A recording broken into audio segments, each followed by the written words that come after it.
Welcome to Bible Over Brews, deep thoughts fermented over time and text. Here we come tonight. I'm Aaron Crew Juice Faverka. We've got Gumby. Hey, what's up? We've got Mike. Howdy. And we've got Chris. Yo. Tonight we're going to be featuring an overview of the supernatural worldview of the Bible of the Old Testament. But first, we're going to be touching on some suds. We've got Rheingeist Bubbles. Nice. It's a bright, dry, and lithe rosé ale with apple, peach, and cranberry for tartness and blush.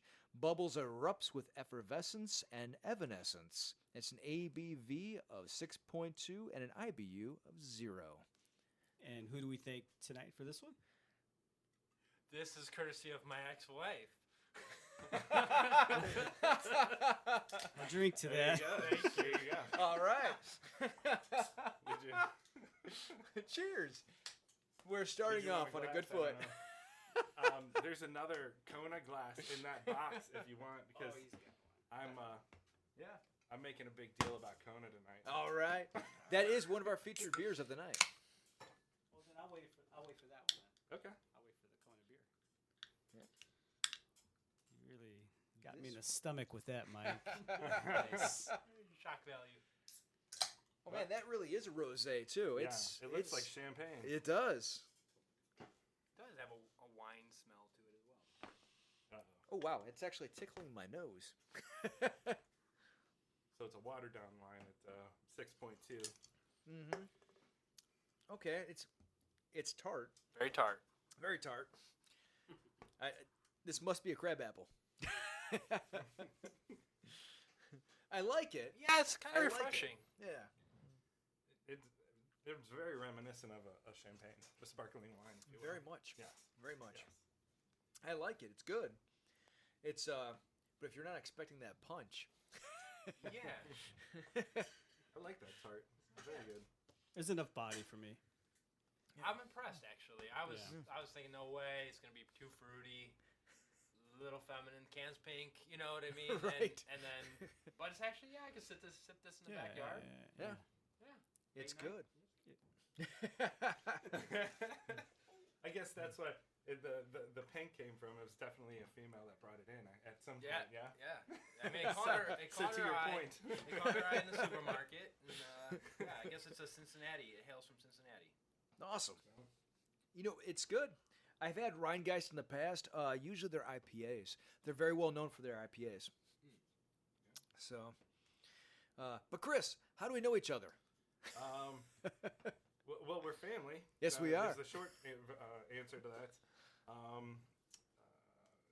To be more specific, your sister was married to my brother once upon a time. This is They are no quite longer. true. But I met you, I think when I was around 14 years old. And I'm 37 now, so we've known each other for quite some time. Quite some time. A lot of stories, a lot of history, and happy to be here. Right? Cool. Excellent. Glad to have you. Thank you. Chris is our skeptic of the night. Right. I'm my own island. Yeah. All right. 3v1. And fittingly, they're surrounding me. There's a light directly over his head.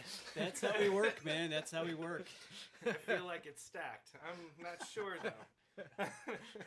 Change of plans. We have a new topic we didn't tell you about. It's called conversion. Actually, You ever heard of that? would probably help me at this point. Supernatural, what? I don't know. I think I'm just going to be listening. I'm pretty sure. An opinion on... That actually sounds accurate, guys. It's plausible. We're going to talk about separate universes. Well, you guys So- have known each other since 14? I'm sorry, not to spotlight you. I wasn't You look good for your easy. age, man. Oh, thank you. Aaron Thank was you. 30. You were 14. I wasn't far from that. Yeah. And actually, as part of that meeting, and only because it's full circle at this point, he had a BMW. It was a 325i? 531 IS. 530, right? Yep. So, yeah, and we in an unverified state, we went driving. No idea what you're talking about. Neither confirm nor deny.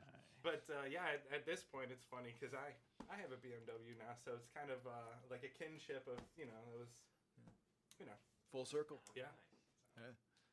And my son. Yeah, and your son, that's correct. So, I do love Beamers. Don't deny it. Who doesn't? Ultimate driving machine, right? All right. But yeah, it's been a long time. A lot of good conversations. Yes. A lot of fun nights. And So more to come, of course. Has the topic of religion ever come up between you two? Oh yeah, Yes. Okay. plenty of times. More than the recent past 10 years. I mean, like early on, was it? Mine kind of evolved over time. Okay. So yeah, Yeah. I know my brother and his sister were in the Jehovah's Witness. Mhm.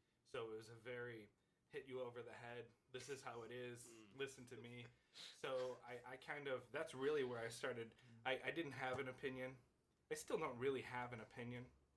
But that's definitely where I built a wall. Like, there's some crazy stuff going on the other side of this wall, and I don't want to fall victim to it because it seems very cultish. And then that's not really the right word, but nothing resonated with me. okay. It was always faith. No matter how or what topic, it all boils down to faith. And if it's faith, it's not fact. And that's how I look at it. So.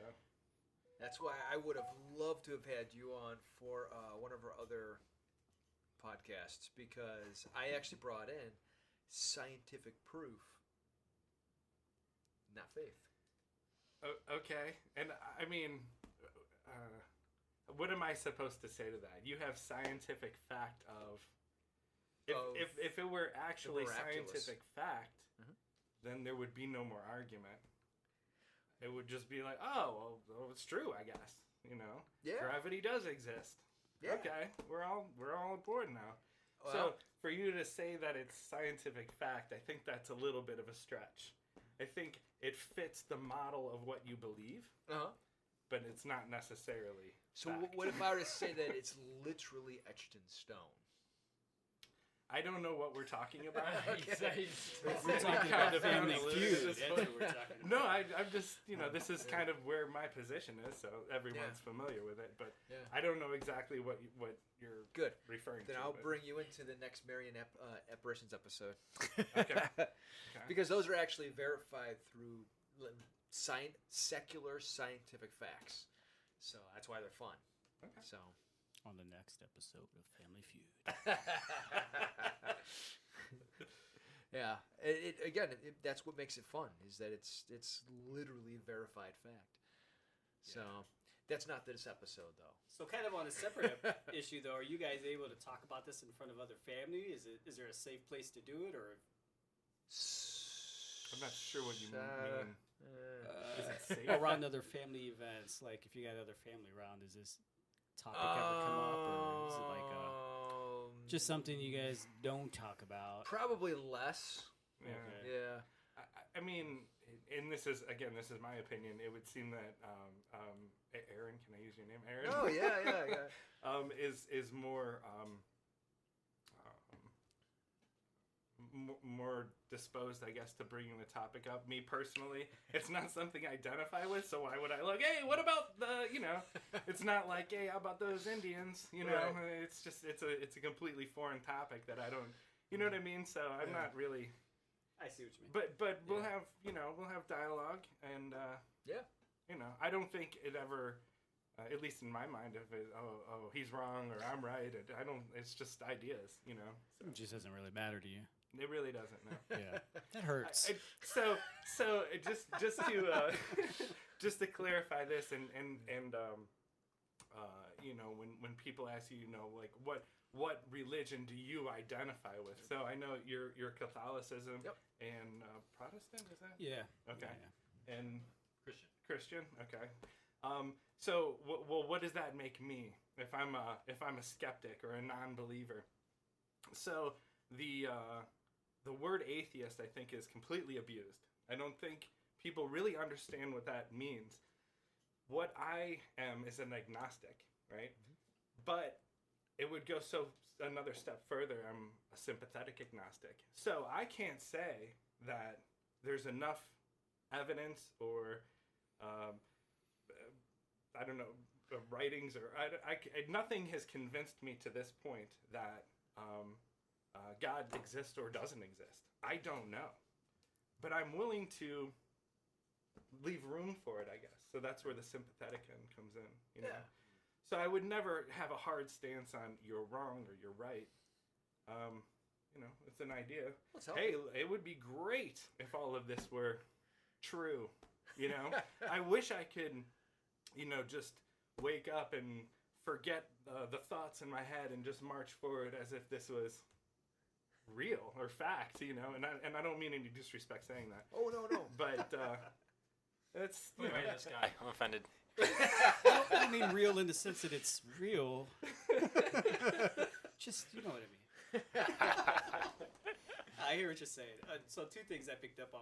First thing was I appreciate the fact, and I can relate to that. I don't often like, even other denominations of Christianity or other religions, major religions, I don't know. That's not the first thing that I look at other people.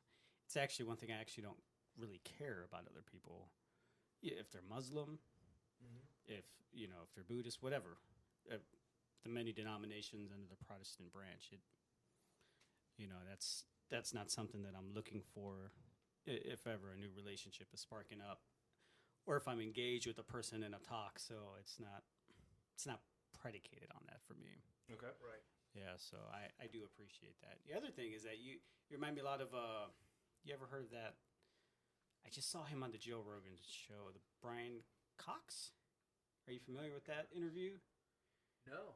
Well, he's a very famous physicist. I'm not familiar. And he pretty much holds the same views that you do. COX? I believe so, yeah. And one of the things he says, yeah, that's him. Okay, yeah, I'm not familiar. Yeah, with that. you'd really appreciate that interview. It's actually really good. Okay. But one of the things he says too is, there's just a lot of things we don't know. He says, but one of the things we do know is that with the Big Bang, there's a lot of order to it. It has order. We don't know why. And I'll stop there. And so Sure. it kind of reminds me of that. So I completely agree. he's like, And if things were ordered just a little bit a different way, we wouldn't be here. Either way. Yeah, agreed. And so it baffles them. And, what I appreciate is that he's on a journey to keep figuring that out. yes. So that's And really I cool. think that's the fundamental point of just scrapping right from wrong. Mhm. I think we're all still trying to figure it out. So when what I feel like in my viewpoint is when someone this is the way it is, I'm done listening. There's nothing I can say.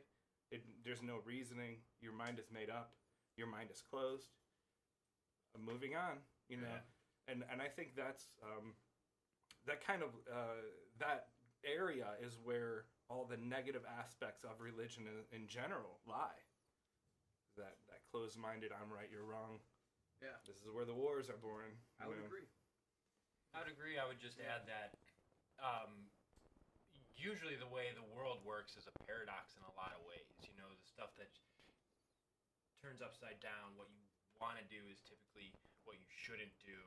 Like working out, broccoli, all that kind of, Sure. and that's a simplistic view of it. But I do think there are decisions.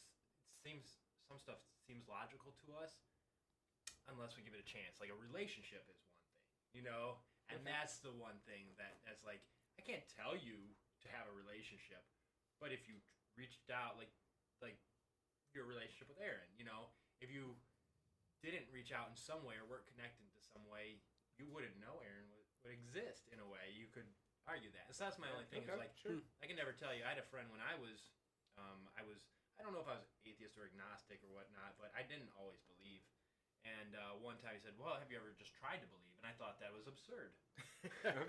Okay. But then once I did start to experience relationship, I was like, I can see how, just trying sort of not to force it. It sounds weird, but it's interesting to look back like that. So that's all. I would just throw that Yeah. random thought out there. Okay. Yeah. And for me, it was long, hard journey. Especially with my past, right? Long, hard journey. But I would say it was definitely more the journey along first trying to figure it out. Then it was very philosophical, very, very philosophical, based towards things, like C.S. Lewis and Thomas Merton and your great philosophers, right? Even Aristotle and Socrates, because they had great arguments both for and against the supernatural. Einstein, even being a deist, right? So it was much, much later that I was like, there has to be more. And I started in creationism, right?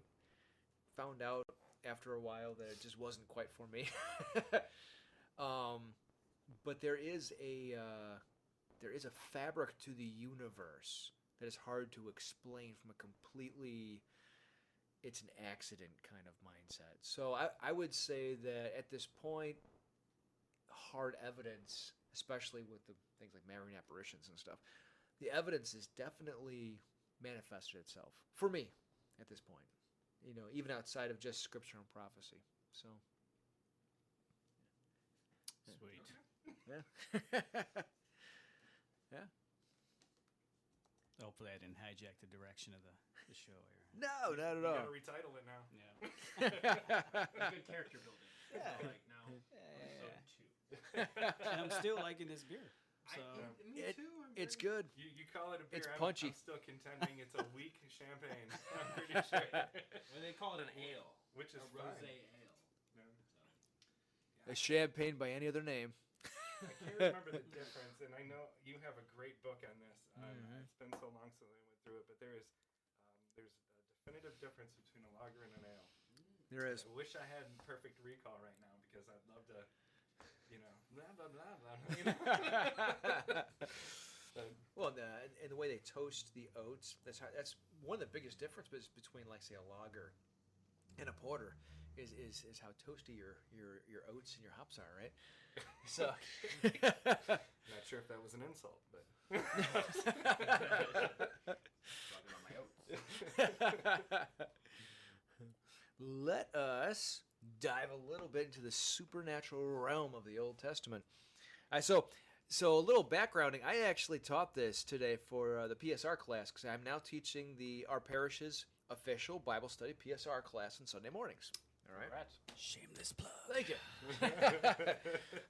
So over at Mary Queen of Peace, and it is an official PSR class. might as well tell the date and time of it. Every You've Sunday, gone that 9:30. far. So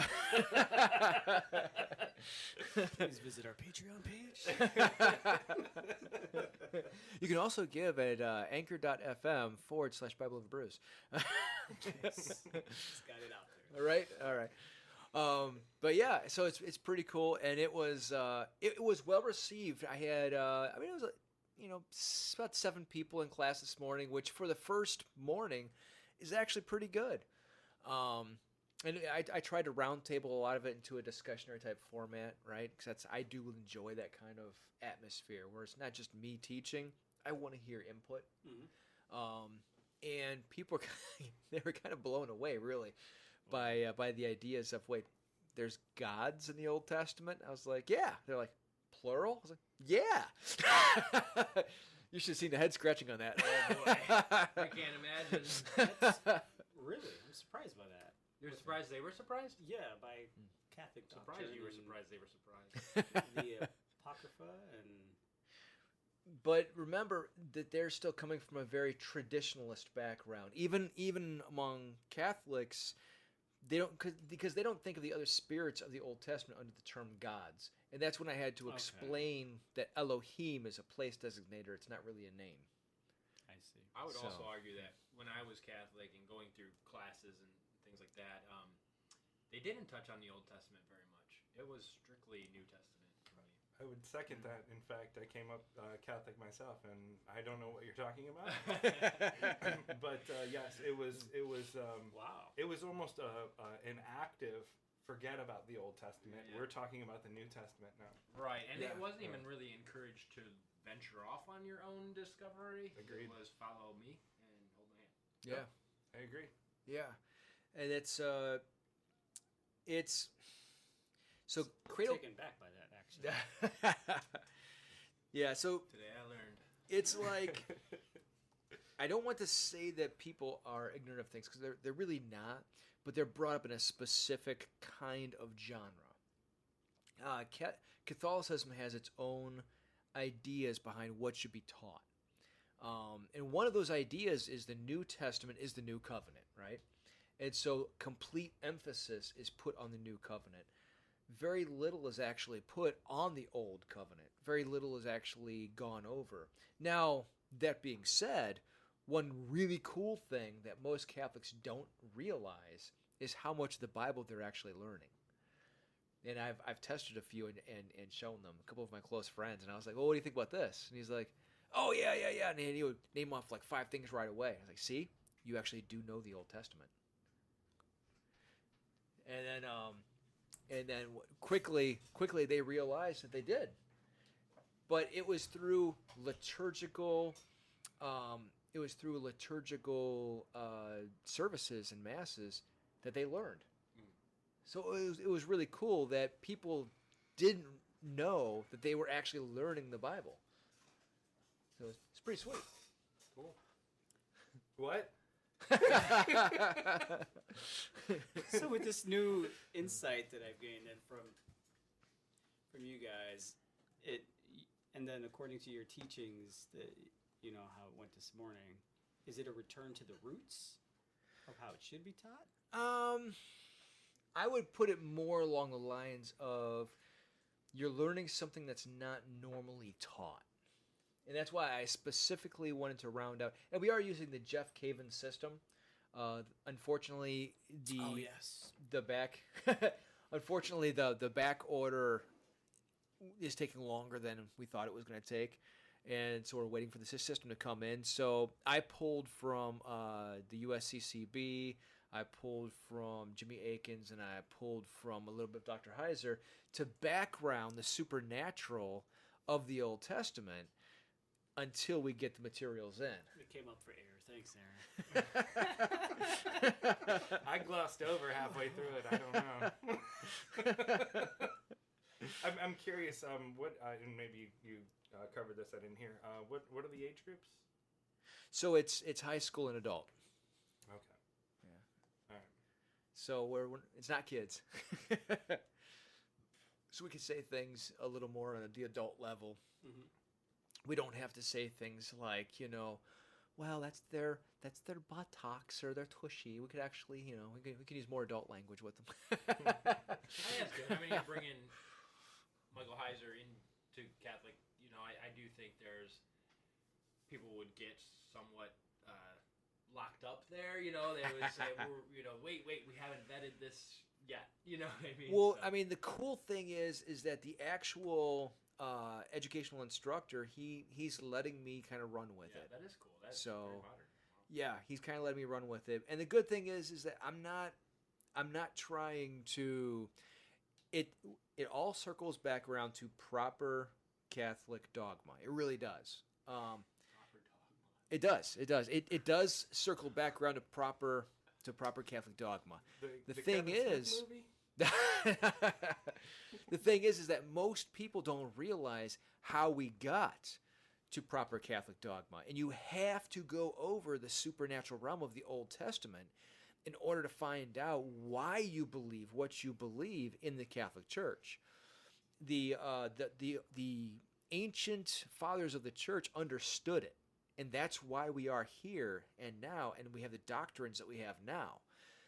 But most people don't understand how we got here. And You're so injecting orthodoxy back into the Catholicism. it's already there. It's already there. That's why you're educating them back on that part.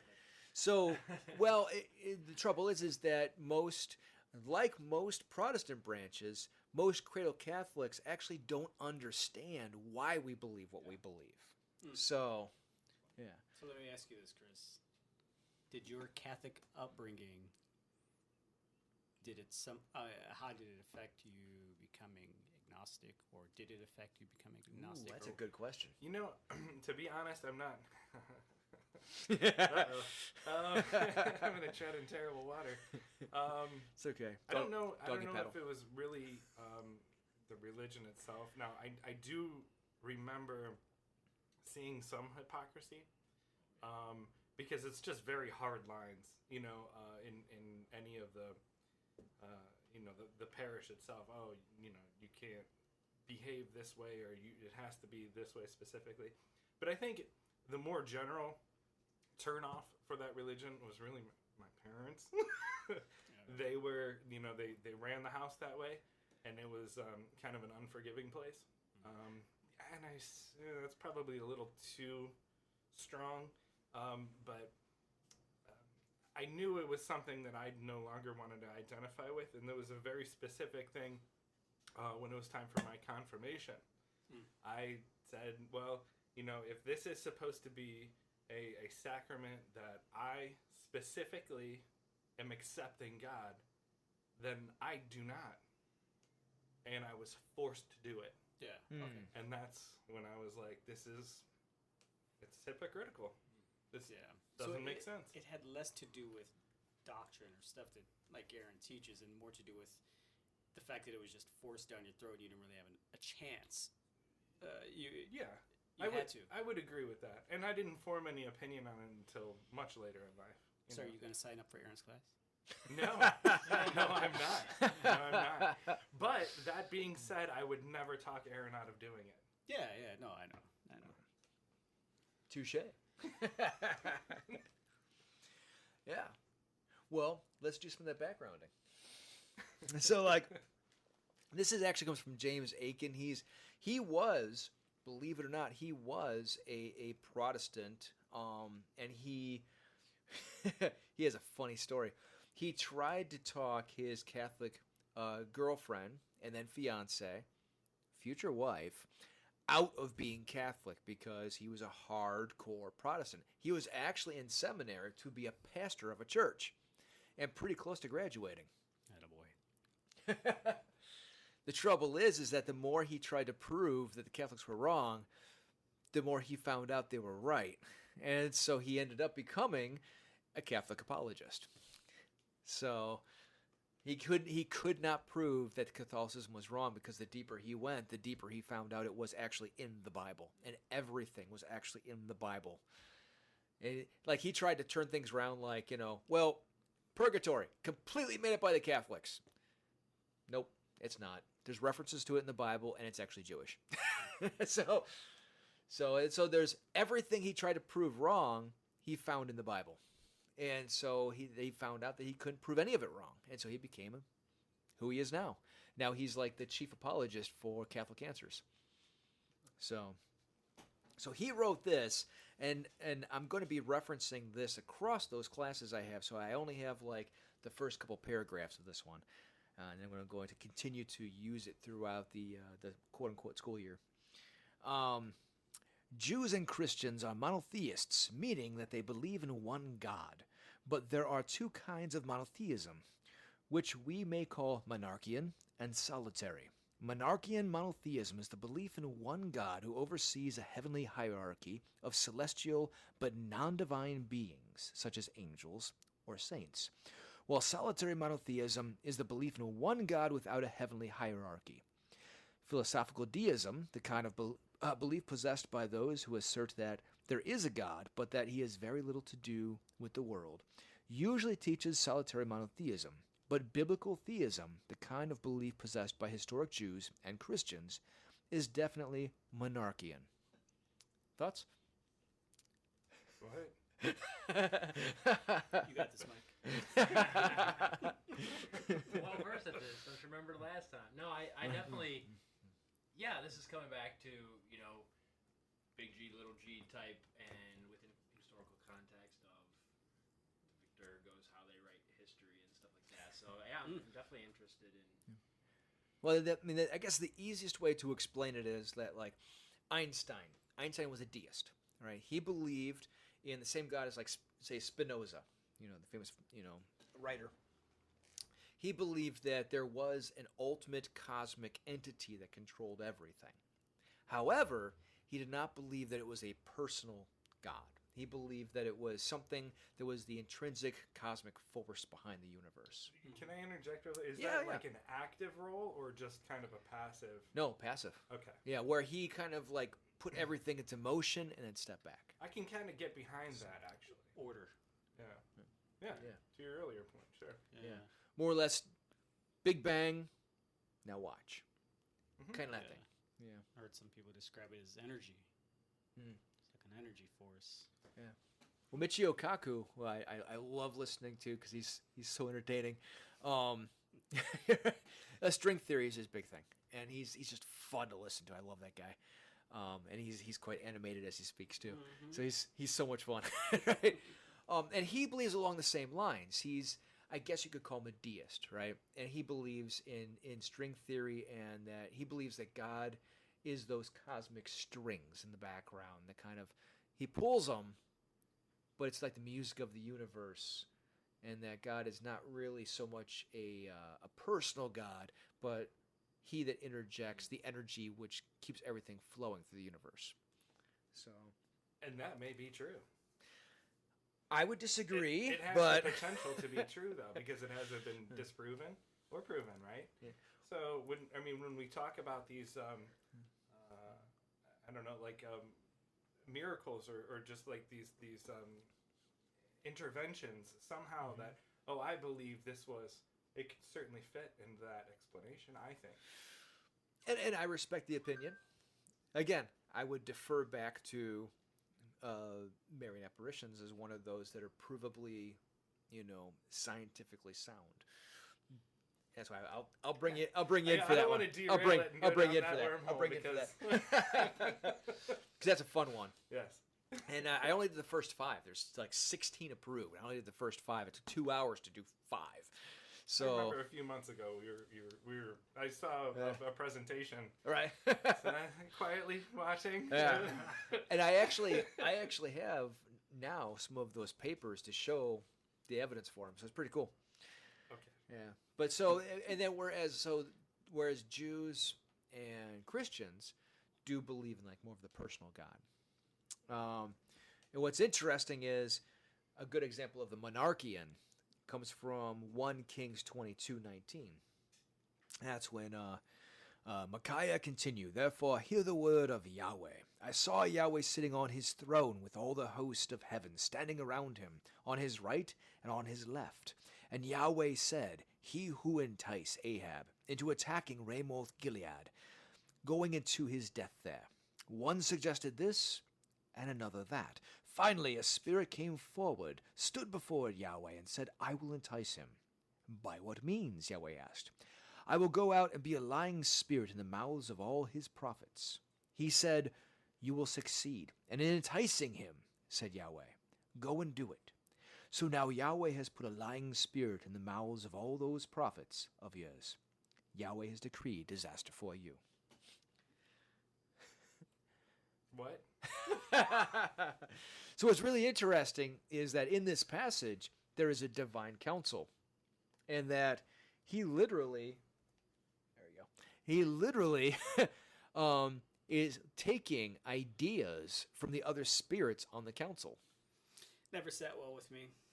I've shared my opinion on that, but I'm still trying to figure out, was that supposed to be Old English or Australian? Sean Connery. Oh, that shit. was your moment of conversion, and you missed it, buddy. Crikey! I'm never where I'm supposed to be. I don't know. Not quite speaking in tongues, but that's another episode. To become.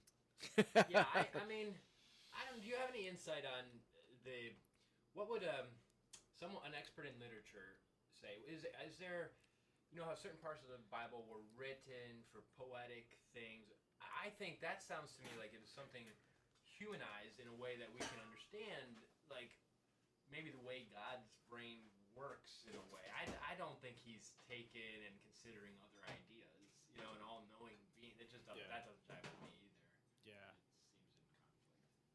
Yeah, it's one of those things where I won't say that, it's not true or it is true. I don't no, but the idea just never sat well with me, and I think that's partly because of how I grew up with the way I was taught of the concept of only being one God. But when you have that idea of Elohim in there, if I was raised with that kind of teaching, like this concept wouldn't be that foreign to me. I bet it would be more in my mindset. Yeah, you could apply that logic to just about anything. So, Yeah. but I would agree. An expert in literature would probably say that's beautiful literature. Was that Literature. Right. Was that the story of Job, or was that just a similar? That was actually from Kings. So that happens during the Okay. the reigns of the kings. Yeah, because I mean, Yeah. Job is another example of where God was approached, asked for permission to go tempt Job, and By the bad man That's in the himself. slides. oh, sorry. That's okay. And That was good. but Okay, we won't Job get is it. one of those stories that's like it means a ton to me. I've Yeah. learned a lot from it. I mean, it's so many layers of that onion to peel, and I really feel like whether it's literal or not, I can't say, but it educates me to the roof as far as like how I have perspective on life. Yeah. And I agree with that. So It's you not on that the? you can't- Oh, I'm sorry. Go ahead. No, go ahead. Sorry. I was gonna say, so are you on the bandwagon of like Lucifer might not be a bad guy, or? Okay, but I don't know how hot button it is or not, but I believe God created everything, whether it's evil or not, and He knew it before He created it. We have a Freemason here. Frickin' Calvinist. I may be completely off base here, but from what it sounds is these two disagree. So that means there's more people on my side right now. Well, it's funny. On the story of Job, I remember having this. I won't say with who, but someone I love very much, and we've been married almost 20 years. But I'm not going to say her name. And we were talking about the idea, and I was definitely way more of a literalist at the time. Mm-hmm. And the story of Job came up, and I'm reading through it, and she's like, "Yeah, I just don't believe in that." And it's that concept of once you pull that rug out from under someone and you don't give them somewhere else to safely land on, conceptually, ideologically, whatever, it's a fight or flight moment. Yeah. And I wanted to fight. I'm like, how can you say that that's not true? This is the word of God, right? Yeah. And I just don't think it was meant to be that way, And it was kind of that. It doesn't mean that there aren't truths you can't pull from it, Right. or great ideals you can't pull from it, or things you don't want to do. Lessons. But it just never occurred to her that it was actual. Huh. Yeah. I just don't think it's possible to capture something actual to an infinite being. You can't drink it in. So I think it's what's ever absorbable there. So is that a good segue to the Yeah, next? I would say from a Catholic perspective, but a Jewish one as well. I will say that Job actually falls into the poetical books. So Yeah. I would never classify it as when I was a kid I did, but I didn't realize it was in poeticals. But as a poetical, I would say that it's probably based more along the lines of polemic than along reality. Yeah. But let's move on to fire. So if you're on the live broadcast, look how cool this is. So this is a cool bottle opener brought by Chris, who is a pilot. Yay! And it is a bottle opener shaped like an airplane. The new addition to the man cave that shall be cherished forever. Yes. I'm sure there's some wall space I can hang on. I don't know. And he also brought Kona Fire Rock. Yes. This is more impressive right here. So this Fire Rock Pale Ale is crisp, refreshing Hawaiian-style pale ale. Its signature copper color results from the unique blend of specialty roasted malts. The pronounced citrus floral hop aroma comes from the liberal amounts of Galena, Cascade, and Mount Hood hops edit each brew. It is an ABV of 5.9 and an IBU of 35. Let me pass these out. I'm not drinking it because you said liberal. Oh! Thank you, sir. My pleasure. So yeah, on kind of a side note in general, Kona is kind of a hard beer to get in Ohio, but I have yet to find one that isn't good. And I am not a fan of IPAs, but even their IPAs, they can hold up, I guess. Very great brewery. I hope to one day go to Hawaii and actually visit the brewery and stay there for the week, I guess, because that's where the action is, right? But I hope everyone enjoys this very much. It's got a beautiful caramel color. Yeah, it has. It's the scent. The nose is actually subtle. Yeah. Has a very subtle. There's a fragrance there. It's almost flowery. This is an IPA. No, it's a pale ale. Oh. Well. Again, you have a fantastic book on this, and if I can pull it, I do. I've never had non-India pale ale. Yeah. Yeah. It is way less hoppy than I expected. Yeah. Well, it's the Indian pale ales that definitely are more sharp. Mm-hmm. But this is very incredibly smooth. Very smooth. And it does have the flowery after notes on it. Right. It's a Malta. Would you call me? And Chris is a guy who knows his beers quite well. So Well, I drink enough of them, I think. This tastes just like a Malta to me. Malta? A Spanish. oh, I love Malta. Is that right? Yeah. Oh, Malta's Yeah, except with delicious. alcohol.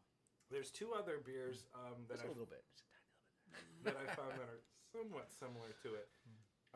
One is like a Boonts or something. I don't know. It's got a bear, and I believe it has a fish in its mouth in like the Alaskan wilderness. It was a single bottle at Giant Eagle one day. I found I'll try it, and it tasted very, very similar to this. And Bell's Smitten, which is a newer. It's not nearly as smooth, but it has the same kind of idea. It's also a pale ale. Yeah. I do taste that Malta type flavor. You could tell that there's definitely some kind of almost like a caramel type malt or notes to it. Yeah. I like it. It's delicious. The first couple Yeah. sips, I thought, wow, I'm sensitive to hops. I don't like a ton of hops in my beer. This accumulates hops. The more, I finished about a glass, and it's starting to get hoppy. So don't be afraid that it's not an India Pale Ale. Yeah. It's still, you'll get your hoppy flavor. Don't worry, we'll make a man out of you yet. I'm actually, I don't like hoppy beers. I don't like IPAs either, but I can drink this all day. Within reason. That's why he doesn't. I do, in fact. Not when I'm flying. Oh, maybe something. Well, see, if we got you on some good IPAs, then we might get you into mixed martial arts. It's nice meeting you. So, but yeah, great beer, great flavor. I guess I'll be finishing his. So back into the subject matter, and Mike had to step out, so we're going to actually ask Kendra to step in and take his place. Come on, step forward. Come on down. Hot seat. Bum, bum, bum, bum. Here's the fun part about this. Here's the fun part. She actually joined me for the Bible lesson today, so she has some backgrounding on this. Here's sorry, a clean Kendra. glass. Is there still some left in that? You should try I'm that. not certain. I think you would like it. I think you would like that too. It's pretty smooth. I like that. Which can be dangerous. Yeah. Yes. Quite. So, the cool thing about the background on this, and as far as divine counsel goes, it appears like everywhere. Now, the term Elohim, the term Elohim is like a place designator. And that's where people get messed up, because if you go to the Bible, like Psalm 82, for example, it will tell you that God stands in the council of the gods. And that messes people up, especially people like Jehovah's Witnesses.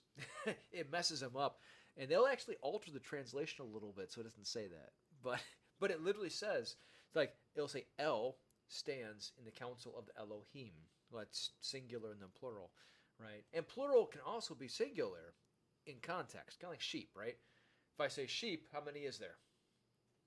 determined, right? Exactly. Until I say a sheep or many sheep, or if I say deer, how many?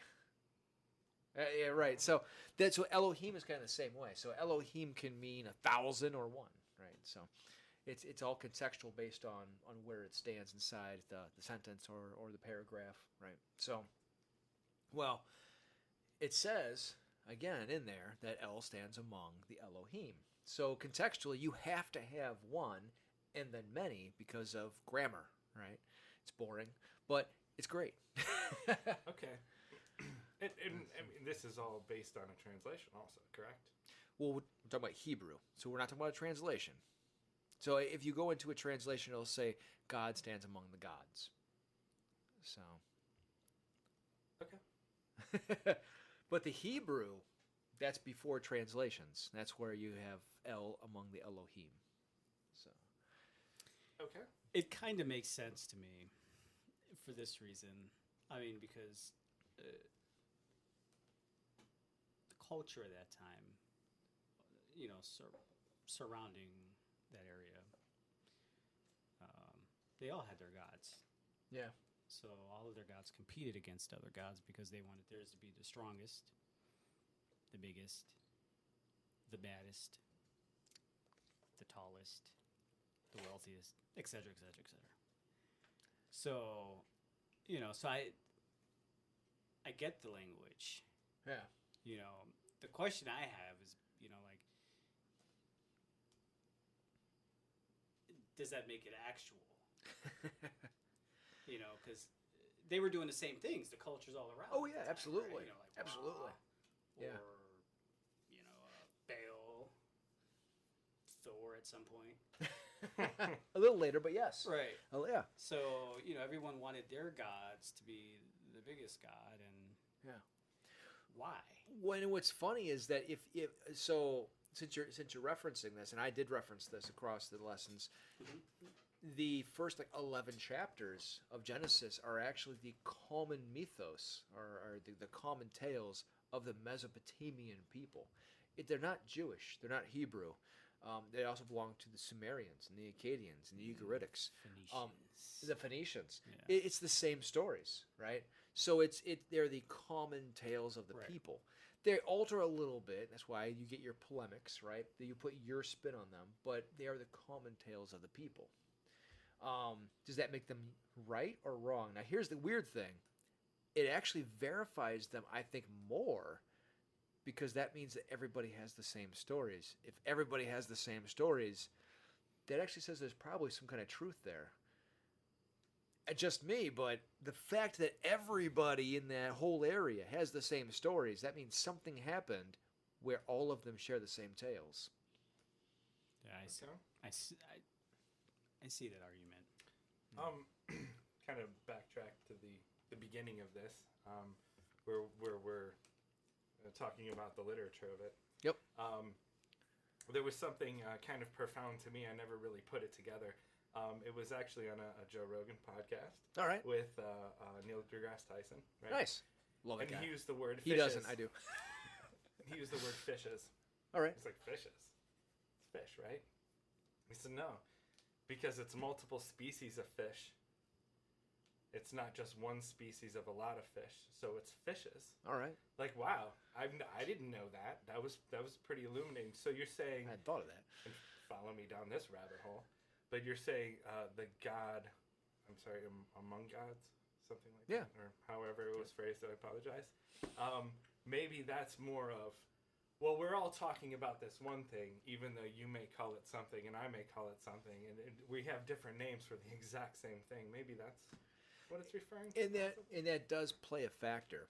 The difference is that, well, let's take Greek for example. He said Thor. If you look at Grecian ideas of the cosmic realm, right? It does share that there is Mount Olympus, right?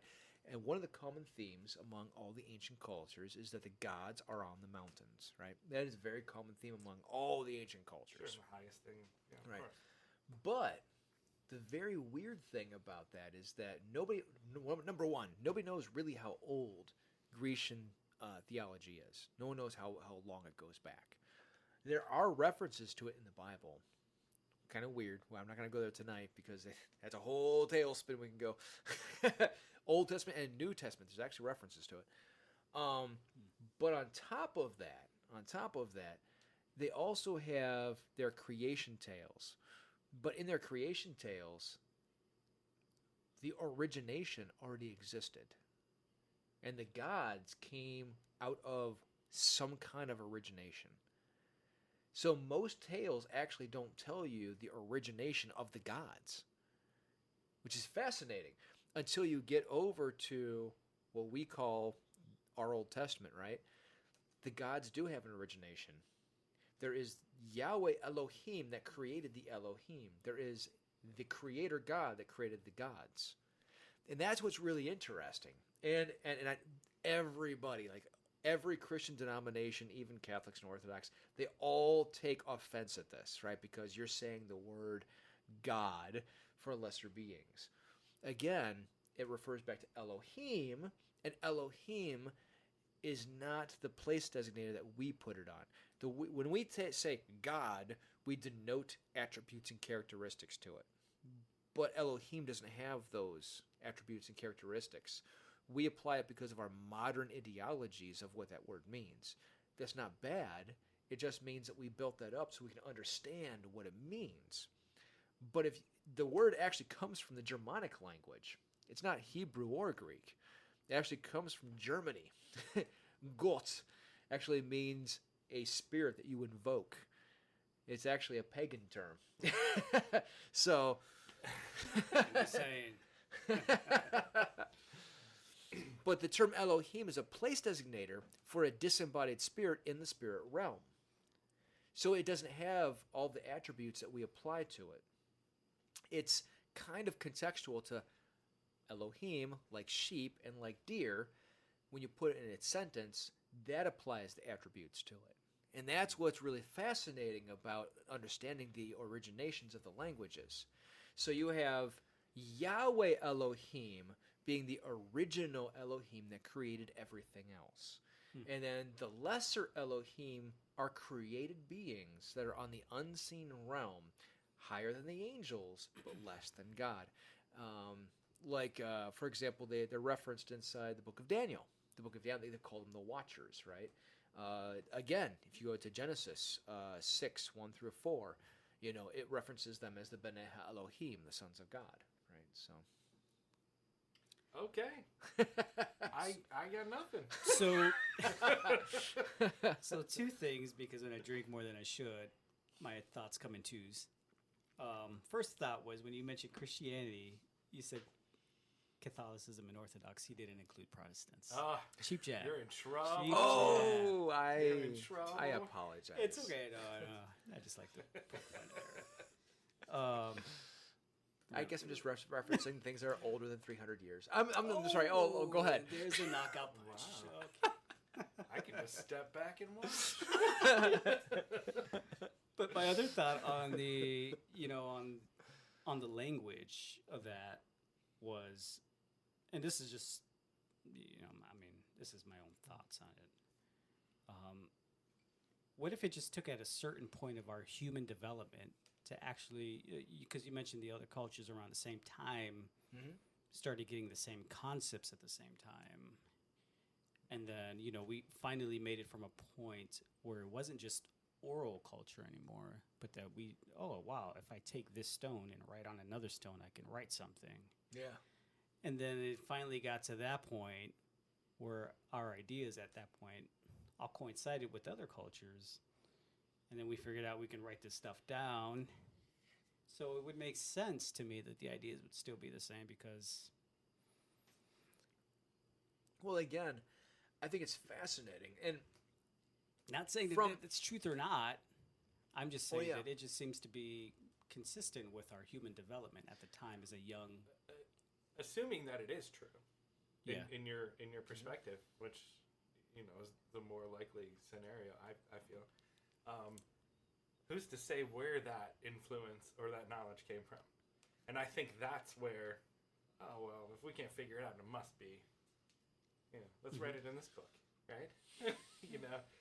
And I know that's kind of a a terrible way to look at it, very negative, but there's no.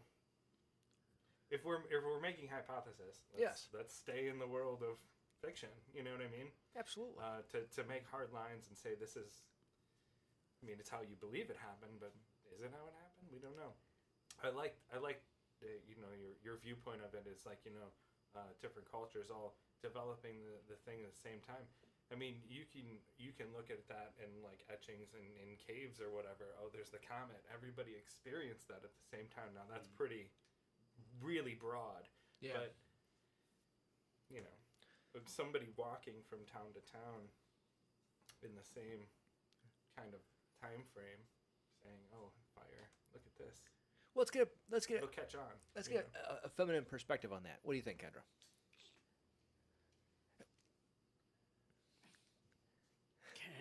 Kendra. Come on, step it up. Do it. What do you think of this? Specifically speaking about the spiritual worldview of the Old Testament and the common mythos among all of the people. Where do you see that?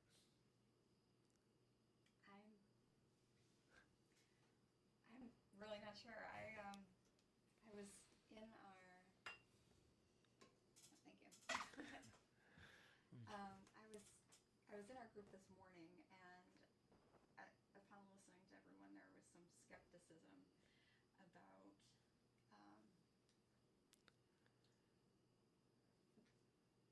some of the teachings of old, and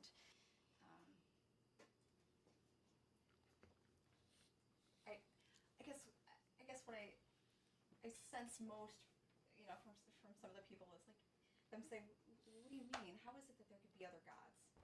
And there's just one God, right? And going through some of the text, I think they were kind of in awe, finding the relation throughout. I know you touched on Genesis, for the most part. A lot of it was revealed in Genesis, and to think gods. What do you mean gods? Like there is one God, and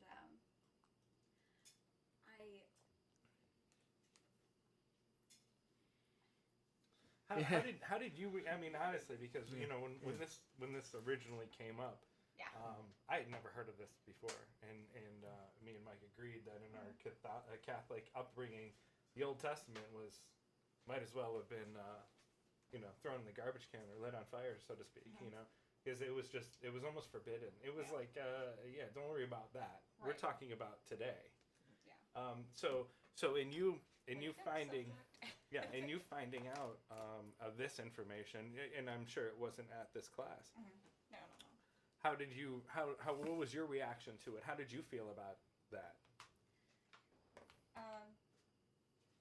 Me thinking, well, sure enough, like, haven't you delved into the Bible and seen these? It's the reason why.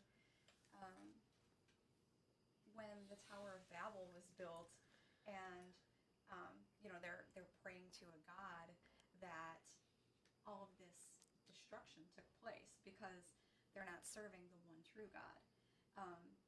Sure enough, there's free will that God has given us, and in trying to serve the wrong God, destruction will take place. I mean, that free will is going to, take precedence. Like, the Lord will look at it as, okay, if this is your will, if this is what you want, if you want to go in that direction and not serve the one true God, then, okay, it's your free will. For lack of better words, like let's see what happens. If this is the direction that you want to go, like take Jonah for instance. No, I don't want to go to Nineveh. I don't want to do that. I want to, I want to do what it is that I want to do. Okay, well, if you want to go in the other direction, then okay, well, we'll see. He lands himself in the belly of. So, if I'm understanding this correctly, you see it as a social experiment. A social experiment. I mean, am I? Well put.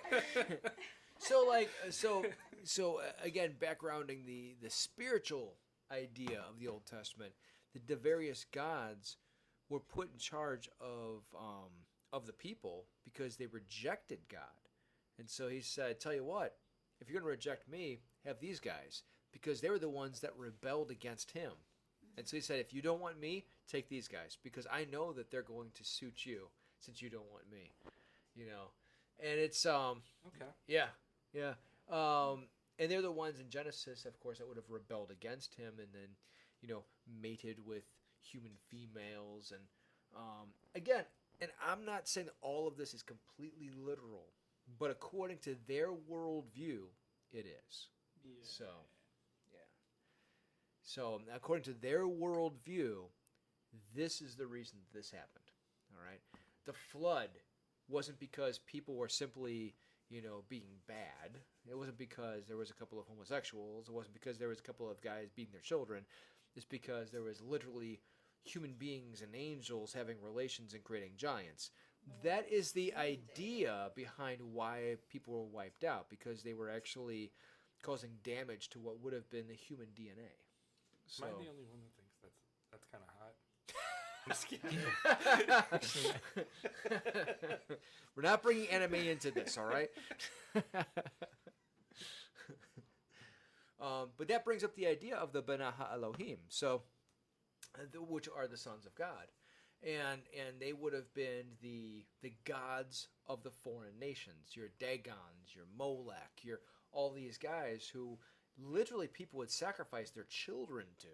All right, kind of gruesome, but they would literally sacrifice their children to these gods. I mean, they also created temple prostitutes and stuff like that, which is. Don't we still do Back- that in a way? In a way, we when do. When we're talking about Yeah. wars about, over religion or the land of our people, aren't we still sacrificing I'm a little- children? I'm a little disappointed. I In the thought you were- name of fill in the blank. I thought you were going to say, Hollywood and the casting couch, but how that is a ridiculous thing and how you sacrifice yourself as a prostitute. But we can go there as well. Okay, same thing. Right? So, In many ways. yeah. Yeah. I mean, it doesn't all parlay into the same thing? We still realistically have the same evils? In a way, and I view that as Yeah. because I do believe in a creator Yeah. of all humanity, and if there is one, just almost that creator getting fed up and say, "Go, that's what you want to do. You do Well, it." that Yeah. is where free will derives from, I believe. Absolutely. And as a father, you could only do so much to raise your children to do the things that are morally right.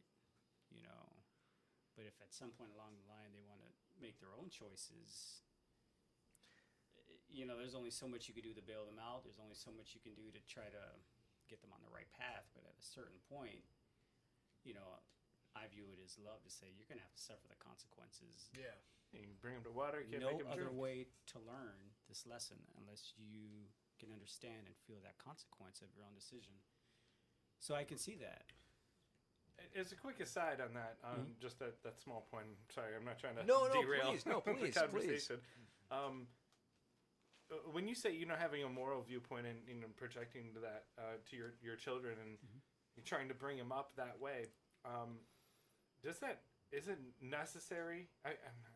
How should I say this? I know to you it would be, of course, because you're religious. But I'm not religious. and okay, well, is it necessary to have an understanding of God or whatever that may mean in order to be moral? Are you able to be moral independent of that? Yeah, no, that's a great question. That's a fair question. That's a question it's not a safe question to ask Yes. in religious establishments. Yes, I know. So I will give you that. And it's not one that was ever brought up with me growing in the church because again, it's a taboo subject. Of course. And I heard this. There's actually a lot of atheists that I do listen to, that I appreciate their perspectives, and one of them is from the atheist experience, who's his name I can't think of right now, but It's Matt something. Matt Dillahunty. There Yes. you go. Where he was debating a fundamentalist Christian who, oh my lord, the guy was terrible. But Matt was just Poor eating, representation. yes, Darn it. eating this guy up like a buffet, and so he gave this. It was long, probably designed that way, just to put your mind at ease. I mean, when I it don't know. comes to This guy fully believed what he was spewing out. No. But I'm saying whatever forum that you were looking at, I'm sure it was weighted that way on purpose. Oh, it's a full YouTube show. I've seen it. Yeah. Oh yeah. It's actually well done. But the venue, I mean, Yeah, it's yeah, probably like, You're oh, right. we want this guy to win, so we're No, gonna yeah. make a weaker No, opponent. Matt was in a church and a religious context. Okay. Matt was, he was clearly the minority there. Mm-hmm. And Matt just at one point was like, I think he understood it. It didn't matter what argument he gave. There wasn't going to be any change. So he said, you know what? By all means, and this goes to your question about morality, he's like, if you believing the way you do is going to stop you from raping, murdering, robbing your neighbor, anything that we deem as, in our society immoral, then believe that. If you're telling me that if you don't believe in the Bible, you're going to do X, Y, Z, then believe in the Bible and do that. But what I'm telling you is that I don't believe in the Bible and I can still do X, Y, Z and have the same outcome. So to answer your question, no, I don't believe that I have to have, that fundamentalist belief in that in order to do X, Y, and Z. As a matter of fact, I mean, and this is something you could ask Aaron, you could ask me at any point. There's a lot of things I take issue with regarding biblical stuff in the Old Testament that I Especially Old Testament. yeah, I mean, and I think any honest believer would say, "Wow, this should challenge me." Is like, There's a couple things I Yeah. want to bring up. Well, so no, I don't think, and we haven't raised our kids to do just to believe that, and I don't think it would put them on a path that I'd like to hopefully see them end up. Yeah. okay. And So I hope that answers your question. Yeah. Okay. I think it was an affirmative. yeah. But You could have just said yes, Gumby. No. on the Catholic perspective, though, on what he just said, we would say it's because God actually imparts not only whatever your free will is, but it also puts a seed of God's own personhood inside of each individual. And so every person has a spark of God's positive nature, and you actually have to oppose that internally in order to do things against your nature. So from a Catholic perspective, I would say that he has given everybody a conscience. And he has given everybody the spark of his own nature, his own mind. And for you to go against that is to do things that we consider immoral. Yeah, because let's face it, to get completely honest, on an evolutionary scale, why would you do anything good? Yeah, strongest of the fittest, right? Exactly. So if you think about it, Okay. But that's, absolutes. But that's the here Absolutes. and now. Just to frame that, Yeah. that's the here and now. Uh-huh. That's not the aftermath. So I think the further you can think down the road, that's where your morality really comes into play. Yeah, of course, I can knock you I over see the head that. and take your wallet, but then what? Yeah. I see that. Now I've made an But- enemy, Yeah. and now I'm in trouble. You know what I mean? Yeah. So And you'll be broke. it was the wrong But- guy. But if you look at, historically, if you look at it, and I'm not saying just Christian, I'm saying without religion. Let's take your Buddhist, for example. If you go to your Japanese country, okay, or even your Chinese country, the reason why you simply hold on to the older generations and you cherish them is because of the spiritual endowment they give to the next generation.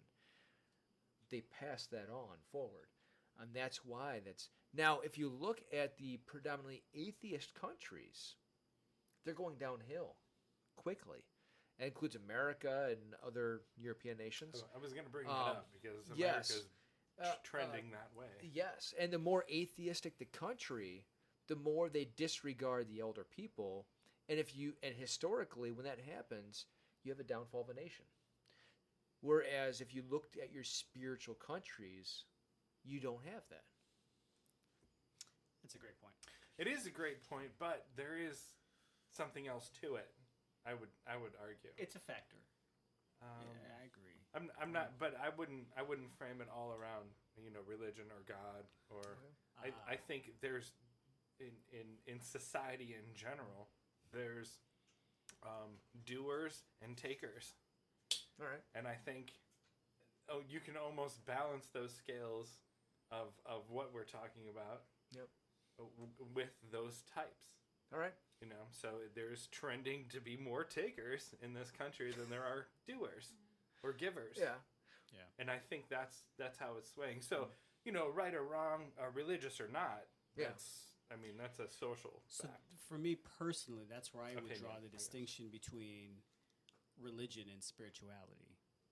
I believe there are spiritual people who are not Christian at all. Okay. And I could see that. I believe there are religious people, the smartest, the most educated, whatever along those lines, Christian people, religious people who are not spiritual. Who have I would agree. who have no sense of humanity. I completely. In fact, I believe that those are the worst infractions. Yeah, absolutely. So I draw a big distinction there. So that's why when you asked me if I'm religious or you made I'm not. I'm trying to quantify. I don't know what Right. I'm talking about, of course.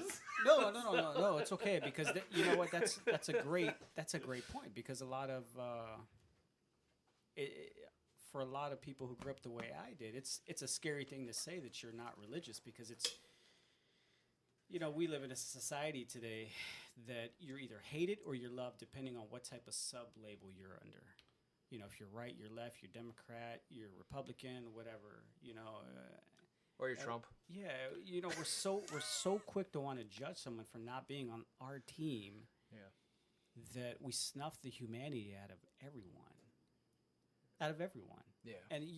And especially if you try to stay balanced, you're hated the most. Yeah, by both sides, of By both course. sides. Oh, You can't sustain it, of course. So, and that balance to me is where I believe spirituality resides for people. Yeah. Okay. I can see that. But I mean, that being it's a said- label. It's a label. Yeah. To say that's the spirituality. I mean, Well, I don't feel like I- I take sides, and I'm not a spiritual person. Like whether it be in the Bible or rocks that talk to me or anything to that. But it's just but do you have a family? Sure. Do you care about your family? You're talking in like wife, kids. No, I'm sorry. Like Yeah, I have parents, brother, sister, or not sister, exactly. family. Anybody you care about. your sister. Okay.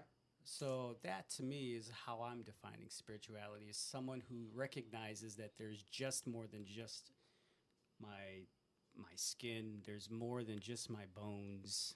Okay. There's something else inside of me that compels me to love someone. Okay. All right. So our definitions are a little different. I would say We're community. dealing with semantics, yeah. I would say community. Yeah. Okay. Alright. But it's the same idea. I love the concept of community. I do, yeah. Okay. how would you define spirituality, Kendra? Well, listening, I think, would you say that someone who's, quote, religious has more of a conviction mindset than, if they don't have a background or, rearing up and So learning? would you define conviction as conscience? Along those lines, yeah.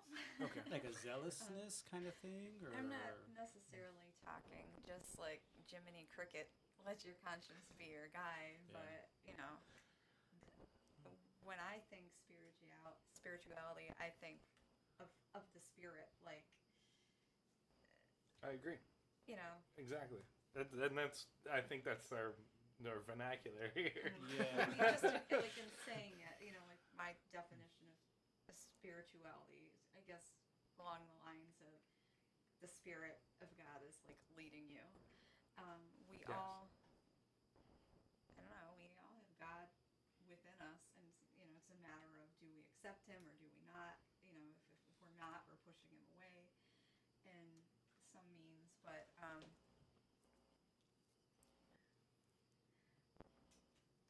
know. I like growing up. Like I grew up in the church, for instance, and I learned a lot, you know, through reading and being read to, and you know, Ten Commandments.